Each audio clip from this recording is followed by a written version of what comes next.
Hello friends, welcome to SM study point. Friends, আমরা আজকে তোমাদের কাছে একটা বিষয় তুলে ধরবো। আমি হলো স্বপন মল্লিক এবং ম্যাডাম আমাদের এখানে যে ইংলিশ করাতেন, ইংলিশ ক্লাস আমাদের এসএম স্টাডি পয়েন্টে আমরা দুইজনেই ক্লাস করাতাম এবং আমরা দুইজনেই টেট কোয়ালিফাই করেছি। তো তোমাদের কাছে বিষয়টা তুলে ধরবো। আমরা এসএম স্টাডি পয়েন্টে যে মক টেস্টগুলি নেওয়া হতো বা ক্লাসগুলি নেওয়া হতো এবং ম্যাডামে কি করে পড়াশোনা করেছে, সব থেকে বড় ব্যাপার হলো আমরা যাই মনে করো যা দিয়েছে, নোটস বলো ক্লাস বলো, সব থেকে বড় ব্যাপার হলো ম্যাডাম নিজে পরিশ্রম করেছে দেখে সাকসেস পেয়েছে এবং নাম্বার কত পেয়েছে? 101 পেয়েছে। অনেক অনেক ধন্যবাদ আমার ব্যক্তিগত তরফ থেকে। খুব ভালো রেজাল্ট করেছো এবং আমি চাইবো ভবিষ্যতে যেন আরো উপরে যেতে পারো। এবং ম্যাডামের কাছ থেকে এখন শুনে নো ম্যাডাম কিভাবে পড়াশোনা করেছে এবং কতটা হেল্প করেছে আমাদের ক্লাসগুলি। প্রথমত তো থ্যাংক ইউ স্যার। আপনার এখানে আমি করেছি, ক্লাস করেছি ইংলিশ ক্লাসটা, যেটা আমার জন্য হেল্পফুল হয়েছে, কারণ করেছি যেহেতু আমারও পড়া হয়েছে, তো সেজন্য এটা আমার জন্য হেল্পফুল হয়েছে। আর অবশ্যই যে পড়াশোনা তো করতেই হয়েছে, তো স্যারের যে নোটগুলো বা স্যারের যে মক টেস্ট গুলো সবগুলো, যে প্রত্যেক দিনে ডেইলি মক টেস্ট বা স্যার যে এক্সামের আগেও যে প্রায় মোটামুটি 150 নম্বরের প্রত্যেকদিন যে মক টেস্ট গুলো নিত, যে ওইগুলো আমাদের জন্য মানে খুবই হেল্পফুল হয়েছে। মানে এইগুলোর মধ্যে এক্সাম দিয়েই আমি বুঝতে পেরেছি কোন বিষয়টার মধ্যে আমার যে উইকনেসটা আছে বা কোন বিষয় আমার স্ট্রং, কোনটা বেশি পড়তে লাগবে। তো ওই মতো করেই পরীক্ষা দিয়ে আমি যেটার মধ্যে উইক ওইটা আবার পড়েছি।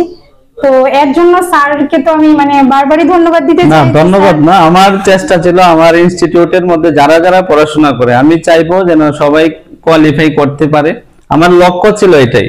দেখো তোমরা প্রত্যেকে আমাকে হয়তো অনেকে ছিল, আমি অন্য একটা জায়গাতে ক্লাস করাতাম, বিভিন্ন কারণে আমি ওই জায়গা থেকে বেরিয়ে এসে আমি নিজে কোচিং সেন্টার খুলেছি এবং স্টুডেন্টদের তরফ থেকে একটা রিকোয়েস্ট ছিল।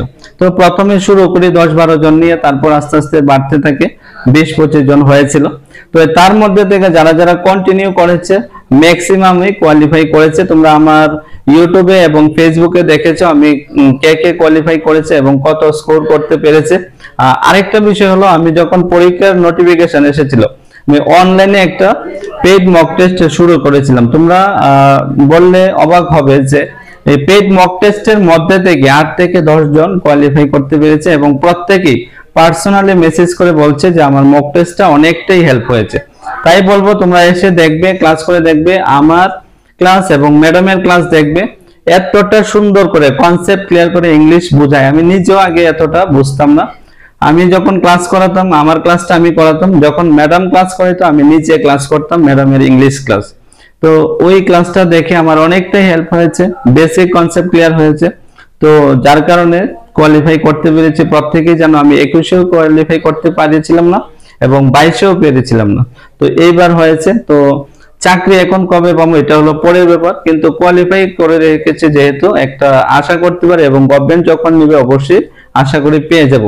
নেক্সটে যখন দিবে তোমরা এসে ক্লাস করে দেখবে এবং ম্যাডামের যে ইংলিশ ক্লাসগুলি করায় তোমরা দেখে যদি ভালো লাগে তারপরেই কন্টিনিউ করবে। এবং ম্যাডাম যদি কিছু বলতে চাও লাস্ট বলে দাও। অবশ্যই আমরা তো ক্লাসটা কন্টিনিউ করব, আমরা এই নেক্সট মান্থ থেকেই শুরু করছি। হ্যাঁ, 1 তারিখ থেকে, ঠিক আছে। এবার তোমাদের মধ্যে যারাই ইন্টারেস্টেড এসে ক্লাস করে এরপর যদি ভালো লাগে তাহলে কন্টিনিউ করতে পারো অবশ্যই। ঠিক আছে, সবাই ভালো থাকবা, সুস্থ থাকবা। আর যদি প্রয়োজন হয় বা ক্লাস নিতে চাও অবশ্যই স্ক্রিনে দেওয়া নম্বরে যোগাযোগ করবে। আমাদের ঠিকানা হলো আগরতলা বিদ্যাসাগর 5 সংলগ্ন, ঠিক আছে। সবাই ভালো থাকবা, সুস্থ থাকবা, বাই বাই।